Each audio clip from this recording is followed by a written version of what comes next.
Welcome to Chillin' 101. We hope this video helps. In this video, I will explain how to study immunology in medical school. Start by building a strong foundation in the basic concepts.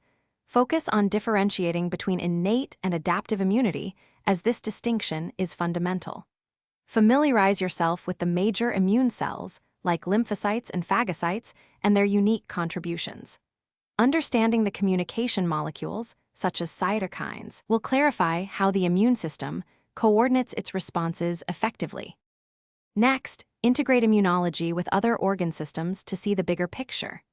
Explore how immune responses manifest in different parts of the body and contribute to various pathologies. Dedicate time to understanding common immune deficiencies, like SID, and prevalent autoimmune conditions, such as lupus.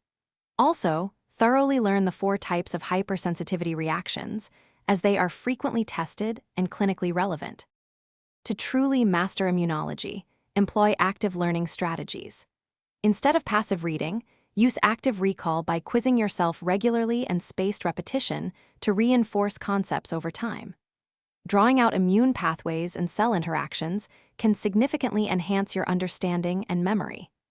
Crucially, practice with a variety of questions to solidify your knowledge and prepare for exams, ensuring you can apply what you've learned. Finally, always connect immunology back to clinical applications. Think about how immune dysregulation leads to patient symptoms and how treatments target specific immune pathways. Consistent review of difficult topics is essential for long-term retention and mastery. Remember, understanding immunology is vital for diagnosing and managing many diseases. For more great resources, check the description for a link to a fantastic book and other helpful deals. Thanks for watching. Consider subscribing if we helped you.